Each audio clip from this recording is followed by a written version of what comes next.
శ్రోతలకి నమస్కారం. నేను మీకు చదివి వినిపిస్తున్న నాకిష్టమైన రచయిత్రి డాక్టర్ పి. శ్రీదేవి రాసిన 'కాలాతీత వ్యక్తులు' ముగింపుకొస్తోంది. తర్వాత ఏంటి అన్న ప్రశ్న అనేకులు నన్ను వేశారు. ఫలానా నవల చదివి వినిపించమని సూచించిన వాళ్ళు, ఏం నవల చదువుతున్నారని ప్రశ్నించిన వాళ్ళు అనేకులున్నారు.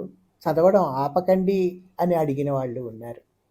నాకు నచ్చిన, నేను మెచ్చిన, అందరికీ నచ్చేటువంటి నవలా సాహిత్యం మీకు వినిపించాలనే నా తాపత్రయం. అందుకనే నాకు నచ్చిన మరొక ప్రసిద్ధ రచయిత్రి రంగనాయకమ్మ గారు. ఆవిడ రచనలు చదవాలి అనే ఒక తహతహ మొదలైంది. ఆవిడకి ఉత్తరం రాశాను, మీ నవలలు చదవడానికి అనుమతించండి అని. ఆవిడ వెంటనే సమాధానం ఇచ్చారు, చదవడానికి ఎటువంటి అనుమతులు అక్కర్లేదు, మార్చకుండా చదివితే చాలు అని. మహదానందమైంది. ఎప్పుడెప్పుడు మీకు వినిపిస్తానా అని తహతహలాడుతున్నాను. ఏం చదవాలి అనే దానికి ముందు తర్జన భర్జన జరిగిన మాట వాస్తవమే. వారివి అనేక నవలలున్నాయి, అన్నీ విజ్ఞానదాయకాలే. అన్నిట్లోనూ వెలిబుచ్చినటువంటి అభిప్రాయాలు అభినందనీయమే. కానీ ఏంటి అని ఏది మొదలెట్టాలి అన్న మీమాంస వచ్చినప్పుడు కృష్ణవేణి నవలని ఎంచుకున్నాను. ఎందుకంటే నేను చదివినటువంటి వారి నవల మొదటిది అదే. అందరినీ ఆకర్షింపచేసి ఎన్నో ముద్రణలకు నోచుకున్నటువంటి రచన. ఎన్నో ఏళ్ల తర్వాత మళ్ళా కళ్ళబడినటువంటి ఆ నవల మీ అందరికీ పంచిపెట్టాలి, వినిపించాలి అని అనుకుంటున్నాను. కృష్ణవేణి ముద్రణకి ఇది 11వ ముద్రణ. దాని ముందు కృష్ణవేణికి రాదని చెప్పాను, కానీ 35 సంవత్సరాల తర్వాత వచ్చింది. మాట తప్పాను, ఎందుకంటే ముందు మాట చదవండి, ఫుట్ నోట్స్ చదవండి, చివరి భాగాలు చదవండి, తెలుస్తుంది మాట ఎందుకు తప్పాను అని రంగనాయకమ్మ గారు స్వయంగా ముద్రించినటువంటి వారి అభిప్రాయానికి చాలా విలువ ఉంది. ఏంటనేది మనం నవల చదివాక తెలుస్తుంది. ముందు మాట చదువుతున్నాను. మాట తప్పాను, ఎందుకంటే కృష్ణవేణి నేను రాసిన మొట్టమొదటి నవల. 1959లో నాకు 19 ఏళ్ల వయసులో. 1960లో ఆంధ్రప్రభ వారపత్రికలో సీరియల్గా వచ్చినప్పుడు పాఠకులు ప్రతి వారం ఆసక్తిగా ఎదురు చూస్తూ చదివారు. తర్వాత పుస్తకంగా మొదటిసారి 1961లో వచ్చింది. ఆ తర్వాత కూడా 2 ఏళ్లకోసారి పునర్ముద్రణ అవుతూనే ఉండేది. కొన్నేళ్లకి దాన్ని మళ్ళీ చదివితే ఆ కథావస్తువు మీద, దాన్ని రాసిన విధానం మీద అక్కడక్కడ నాకు అసంతృప్తి ప్రారంభమైంది. 1975లో 7వ ముద్రణ జరిగేటప్పుడు నా అసంతృప్తితో ఆ ముద్రణలో కొత్త ముందు మాట రాశాను. తర్వాత 2-3 ఏళ్లలో అది మళ్ళీ 8వ ముద్రణకు వచ్చింది. కానీ అప్పుడు నాకు దాన్ని కొత్త ముందు మాటతో అయినా ఇంకా ముద్రణలో ఉంచడం ఇష్టం లేకపోయింది. 8వ ముద్రణ లేకుండా ఆపేశాను. అయితే ఆ విషయం పాఠకులకు చెప్పాలి కాబట్టి స్వీట్ హోమ్ మొదటి భాగం 8వ ముద్రణకు వచ్చినప్పుడు దానికి ఒక ముందు మాట రాస్తూ అందులో కృష్ణవేణి ఇక రాదు అనే సంగతి కూడా రాశాను. అప్పటి నుంచి ప్రారంభమయ్యాయి పాఠకుల అసంతృప్తులు. ఆ మొదటి రోజుల్లోనే కొందరు పాఠకులు ఉత్తరాలు రాశారు, ఇదేం పని అని. ఆ రోజుల్లో అయితే కృష్ణవేణికి ఏదో ఒక ముద్రణ పుస్తకం దొరికేది, చదివారు. ఇప్పుడైతే దాదాపు 35 సంవత్సరాల నుంచి కృష్ణవేణి నవల కొనడానికి దొరకడం లేదు. అయినా పాఠకులు దాన్ని మర్చిపోవడం లేదు. ఎప్పుడు ఎవరో ఒకరు దానికోసం అడుగుతూనే ఉన్నారు, ఉత్తరాలు రాస్తూనే ఉన్నారు. ఇప్పుడైతే ఎప్పుడైనా ఫోన్లోనే అడుగుతున్నారు. పుస్తకాల ఎగ్జిబిషన్లు ఎక్కడో అక్కడ జరుగుతూ ఉంటాయి. అక్కడికి వచ్చే పాఠకుల్లో నా పుస్తకాల గురించి అడిగే వారిలో కొందరైనా కృష్ణవేణి నవల కావాలని అడుగుతారని ఎగ్జిబిషన్ షాపుల వారిలో ఎవరో ఒకరు అప్పుడప్పుడు చెప్తూ ఉంటారు. ఈ మధ్యనే విజయవాడలో జరిగిన ఒక ఎగ్జిబిషన్లో కొందరు పాఠకులు కృష్ణవేణి కోసం అడిగారని, అందులో ఒక ఆయన 300 రూపాయలు ఇస్తాను, కృష్ణవేణికి జిరాక్స్ కాపీ ఇవ్వగలరా అని అడిగారని ఒక షాప్ వారు నాకు చెప్పారు. అప్పుడు ఆ షాప్ ఆయన ఆ పాఠకుడితో, "మా దగ్గర ఆ పుస్తకం ఉండదండి. మీరు ఆ రచయిత్రినే అడగాలి. ఆమె దగ్గర కాపీ ఉంటుంది. ఆమెనే అడగండి" అని చెప్పానని కూడా ఆయనన్నారు. ఆ పాఠకుడు, "ఆమెను అడిగినా అది వీలు కాదన్నారండి. మీరు ఇవ్వగలరేమోనని అడుగుతున్నాను. ఇంకెక్కడైనా ప్రయత్నించాలి" అన్నారని షాప్ ఆయన చెప్పారు. కొన్ని నెలల కిందట ఒక అమ్మాయి నాకు ఫోన్ చేసి కృష్ణవేణి సంగతి అడిగింది. ఆ అమ్మాయికి మేనత్తో, పినతల్లో ఆ పుస్తకం గురించి చెప్పారట. అప్పటినుంచి దానికోసం చూస్తున్నానంది. "మీ మేనత్త జానక విముక్తి గురించి చెప్పలేదా? అది చదువుకో" అంటే, "అది 2 సార్లు చదివేశానండి. స్వీట్ హోమ్ కూడా చదివాను. కృష్ణవేణి ఇంకా ఉత్తరాలతో ఉంటుందని మా అత్తమ్మ చెప్పింది. అందుకే అది చూద్దామని" అంది. "మరి మీ అత్తమ్మ దగ్గర ఆ పుస్తకం లేదా?" అంటే, "ఎవరికో ఇచ్చిందంట. వాళ్ళ అబ్బాయి ఇంకెవరికో ఇస్తే వాళ్ళు ఇవ్వలేదంట. వాళ్ళు డబ్బు ఇచ్చేస్తామంటే మా అత్తమ్మ తీసుకోలేదంట. అది దొరకదు కదా డబ్బెందుకని. డబ్బు తీసుకోలేదు. అదంతా జరిగి 10 ఏళ్ళు అయిందండి. అయినా మా దగ్గర కూడా ఆ పుస్తకాలు ఇప్పుడు లేవు గదా" అన్నాను. "అది కాదండి. మీ దగ్గర ఒక పుస్తకం ఉంటుంది కదా!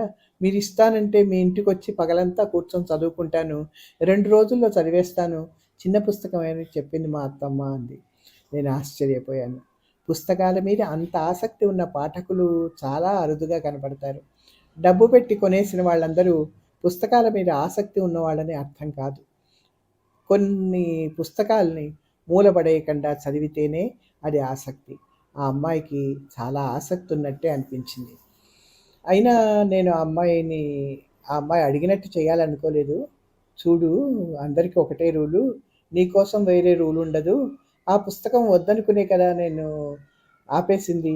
అర్థం చేసుకో" అన్నాను. ఆ అమ్మాయి చాలా నిరుత్సాహపడిపోయింది. కృష్ణవేణి గురించి ఎవరో ఒకరు అడిగినప్పుడల్లా ఆ కథలో ఉన్న కొన్ని సంఘటనల మీద విమర్శలతో ఒక వ్యాసం రాద్దామా అని అనుకునేదాన్ని.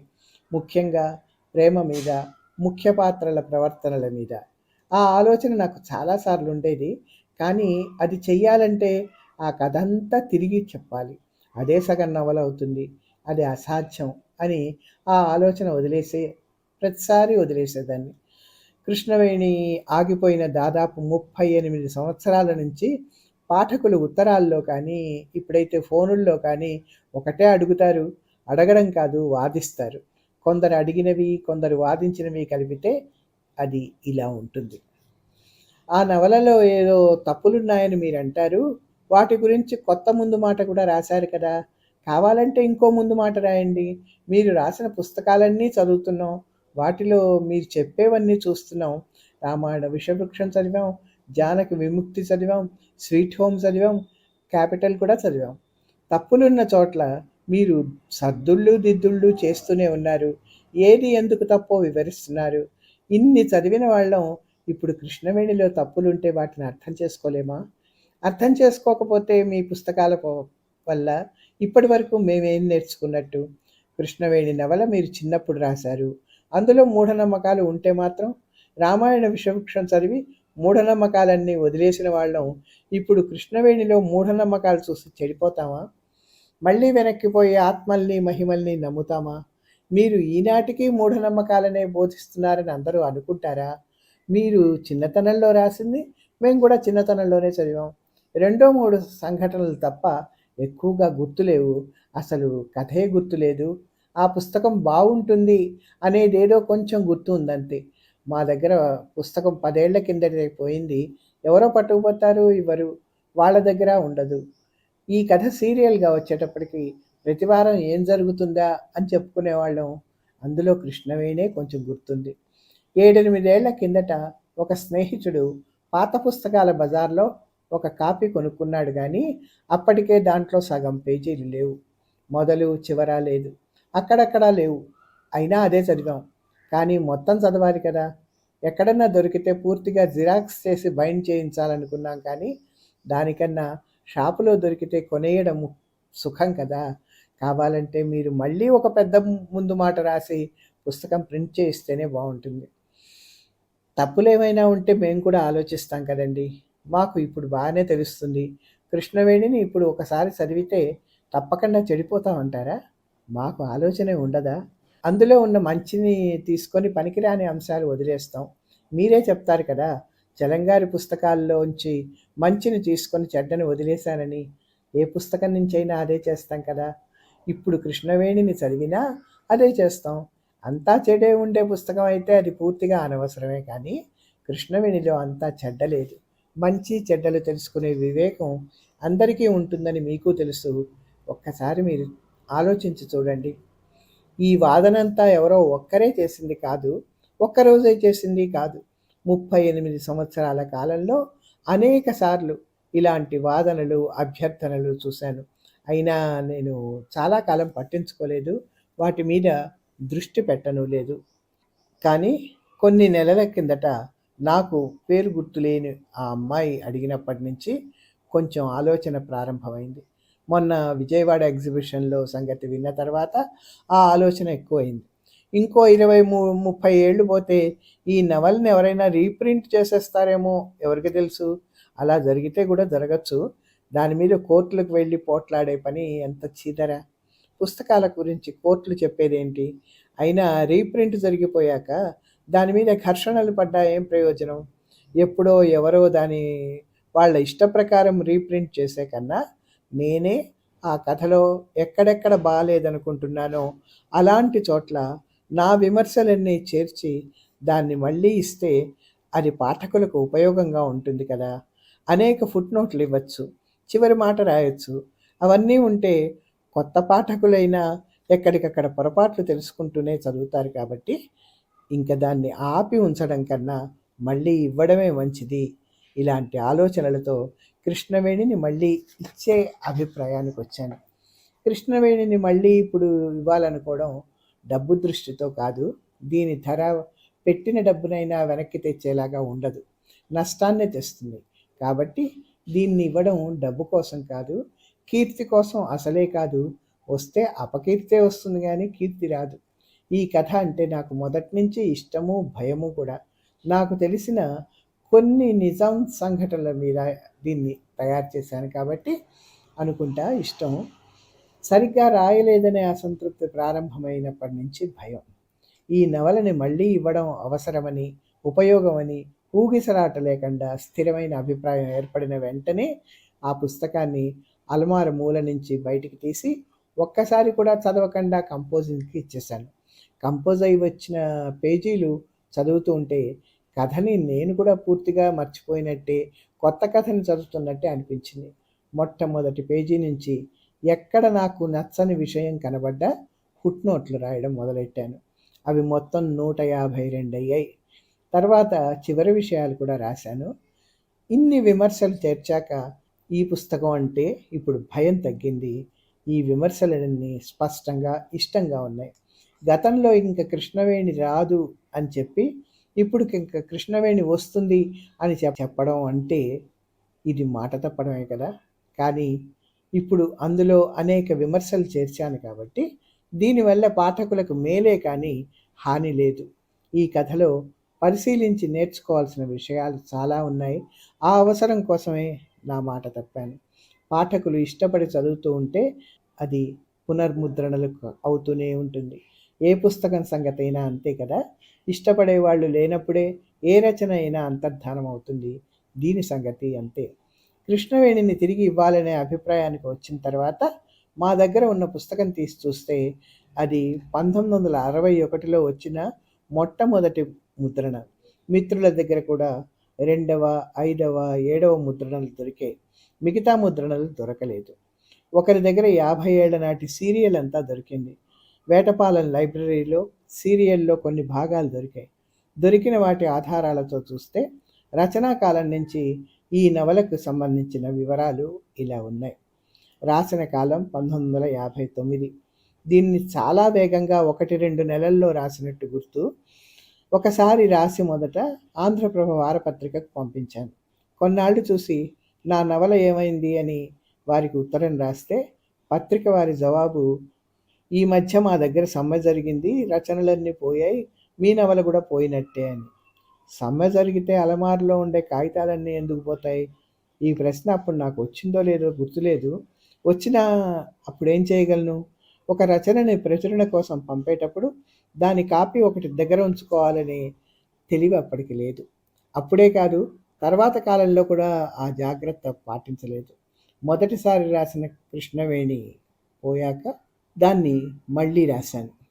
కొన్ని భాగాలు మొదటిసారి రాసినవి బాగున్నాయని, కొన్ని భాగాలు రెండోసారి రాసినవి బాగున్నాయని అప్పుడు అనుకున్నాను. అది గుర్తు. రెండోసారి రాసిన దాన్ని కూడా ఒక కాపీని దగ్గర పెట్టుకోకుండానే అజ్ఞానం ఆ స్థాయిలో ఉంది. ఆంధ్రప్రభకే మళ్ళీ పంపించాను. దాన్ని వెంటనే సీరియల్గా మొదలుపెట్టారు. ఆ సీరియల్ వచ్చిన తారీఖుల కోసం మొదట చాలా వెతకవలసి వచ్చింది. ఆ సీరియల్ ఎన్ని బొమ్మలున్నాయో వాకబు చేస్తే మొదటి వారంలో వచ్చిన బొమ్మే చిన్న మార్పుతో చివరి వారం దాకా ప్రతి వారము ఉండేదని, ఇంకే బొమ్మలు లేవని చెప్పి వారు ఆ బొమ్మని పంపించారు. ఆ తర్వాతే 50 ఏళ్ల నుంచి కృష్ణవేణిని శ్రద్ధగా ఉంచిన తాళ్లపూడికి చెందిన కేఎల్ జనార్దన్ రావు గారి దగ్గర మొత్తం సీరియల్ దొరికింది. ఈ సహాయాలన్నీ కృష్ణవేణి మళ్ళీ రావాలని భావించే పాఠకులు చేసినవే. సీరియల్లో ఉన్న బొమ్మనే ఇప్పుడు ఈ పుస్తకానికి ముఖ చిత్రంగా వాడాం. ఈ సీరియల్ తాలూకు రెండో వారంలో 1960 నాటి నా ఫోటో కూడా ఉంది. దాన్ని నేను పంపించినట్టు గుర్తులేదు. పంపకపోతే అది పత్రిక వారికి ఎలా వస్తుంది? అడిగితే పంపే ఉంటాను. ఈ సీరియల్లో మొదటి వారం నుంచి నా పేరు ముందు ముప్పాళ్ళ ఉంది. ఈ నవల రాసింది మాత్రం ఆ ఇంటి పేరు ప్రారంభం కాని కాలంలోనే. సీరియల్ ముగిసిన తర్వాత దేశీ కవితా మండలి వారు కృష్ణవేణిని పుస్తకంగా తెచ్చారు. అది 1962 మే. అప్పటి నవలలాగే క్రౌన్ సైజులో ఉంది. ధర ₹6. దాని ముఖ చిత్రం దొరకలేదు, చిరిగిపోయింది. ఆర్టిస్ట్ పేరు లోపలెక్కడా లేదు. ఈ ప్రచురణకర్తలు నాకు ₹300 పంపించినట్టు గుర్తు. రెండవ ముద్రణ పుస్తకం ఒక పాఠక స్నేహితురాలి దగ్గర దొరికింది. దాన్ని విజయవాడకి చెందిన సర్వోదయ పబ్లిషర్స్ వారు వేశారు. ఇందులో ప్రచురణ వివరాలు ఏం లేవు, కానీ ప్రచురణకర్తలు రాసిన ముందు మాట ఒకటి ఉంది. అందులో కృష్ణవేణిని రెండవ ముద్రణగా తమ దగ్గర వేస్తున్నామని చెప్పుకున్న వివరం ఉంది. అది ఏ సంవత్సరమో లేదు, కానీ నేను ఆ రెండవ ముద్రణ పుస్తకాన్ని 28/1/65న మరుద్వతి అనే స్నేహితురాలికి ఇచ్చినట్టుగా రాసిన వాక్యాలు మొదటి పేజీలో ఉన్నాయి. అంటే ఆ రెండవ ముద్రణ 1964లో వచ్చి ఉండాలి. దీని ధర వెనక అట్ట మీద ఒక మూల వేసి ఉంటారు. ఆ భాగం చిరిగిపోయింది. ధర కనబడకపోయినా అది 6 కన్నా ఎక్కువ ఉండుండదు. ఈ ముద్రణకున్న ముఖ చిత్రం సగం చిరిగిపోయి సగం కనబడుతోంది. ఈ బొమ్మ ఎవరు రాశారో ఆర్టిస్ట్ పేరు ఎక్కడా లేదు. ఈ పుస్తకంలో మొదటి పేజీ మీద నేను హిందీలో రాసిన రామ్ రామ్ అనే మాటలున్నాయి. అప్పుడు నేను పెన్నుతో ఏదైనా రాయడం మొదలుపెట్టాలంటే మొదట అలాంటి మాటలే రాస్తూ ఉండేదాన్ని. ఈ రెండవ ముద్రణలో ఇంకో వింత కూడా ఉంది. దాన్ని పుస్తకానికి చివరిలో చెప్తాను. మూడవ, నాలుగవ ముద్రణలు దొరకలేదు. వీటి ధరలు, వీటి బొమ్మలు, వీటి ప్రచురణకర్తలు, వీటిలో వింతలు ఉంటే ఆ వింతలు అవేవి తెలియవు. ఐదవ ముద్రణ ఎంఎస్ఆర్ఎస్ పబ్లికేషన్స్ విశాఖపట్నం ద్వారా వచ్చింది. 1969 మే నెల ₹5. ముఖ చిత్రం గంగాధర్ అని ఉంది, కానీ ఆ బొమ్మ పుస్తకానికి లేదు, చిరిగిపోయింది. మొట్టమొదటి ముద్రణ నుంచి ఆ 5వ ముద్రణ వరకు రచయిత్రి పేరులో ముప్పాళ్ళ కూడా ఉంది. 6వ ముద్రణ దొరకలేదు. దీని ప్రచురణకర్తలు, ప్రచురణ కాలము, ధర, ముఖ చిత్రము వంటి వివరాలేమీ తెలియవు, కానీ 1971లో విశాఖపట్నం నుంచి బయటపడ్డాను కాబట్టి ఈ 6వ ముద్రణ 5వ ముద్రణలాగే అదే ప్రచురణ సంస్థ పేరుతో వచ్చి ఉండదు. అయినా స్పష్టమైన వివరాలు లేవు. 7వ ముద్రణ స్వీట్ హోమ్ పబ్లికేషన్స్ హైదరాబాద్ పేరుతో ఉంది. 1975 జూన్. ధర ₹7.50. ముఖ చిత్రం ఉంది. అది బాపు వేసింది, కానీ ఆ పేరు పుస్తకంలో లేదు. ఈ ముద్రణలోనే ఈ పుస్తకం మీద అసంతృప్తితో కొత్త ముందు మాట రాశాను. ఈ ముద్రణలో రచయిత్రి పేరులో ముప్పాళ్ళ లేదు. ఆ ఇంటి పేరుకు కారణమైన సంబంధం నుంచి విడిపోయాను కాబట్టి ఆ ఇంటి పేరు తీసేశాను. కానీ ఒక ఇంటి పేరుని వదిలేసినా ఇంకో ఇంటి పేరు ఏదో ఒకటి పెట్టుకోవాలి. అప్పటికి ఆ వివేకం లేదు. నా పేరు ఒకటే ఉంచుకున్నాను. ఇంటి పేర్ల మీద నేను పెద్ద వ్యాసం రాసినప్పుడే ఇంటి పేరు ఎందుకు అవసరమో, అది ఎలా ఉండాలో అర్థమైంది. అయినా నా పేరు ఒక్కటే ఉండిపోయింది. 6వ ముద్రణ నుంచే స్వీట్ హోమ్ పబ్లికేషన్స్ ద్వారా ప్రారంభమై ఉంటుందేమో అని సందేహం. ఆ ముద్రణ దొరికితేనే అది తెలుస్తుంది. ఈ 7వ ముద్రణ కాపీలు 3, 4 ఏళ్లలో అయిపోయి ఉండాలి. 8వ ముద్రణ అప్పుడు రాలేదు. పునర్ముద్రణలు ఆపివేయాలని అనుకున్నాను కాబట్టి ఇంకా ఆ ప్రయత్నం చేయలేదు. కానీ దాదాపు 38 సంవత్సరాల తర్వాత ఇప్పుడు వచ్చింది పునర్ముద్రణే కాబట్టి ఇది 8వ ముద్రణ. దీని ముఖ చిత్రం ఆంధ్రప్రభ వారపత్రికలో ప్రతివారం వచ్చిందే. దీని ప్రచురణ కాలము, ధర వంటి వివరాలన్నీ ఈ పుస్తకంలోనే ఉన్నాయి. 1962లో వచ్చిన మొట్టమొదటి ముద్రణకు సరిసమానమైన ముద్రణ ఇది. అయినా అక్కడక్కడ సర్దుళ్ళు దిద్దుళ్ళు ఉన్నాయి.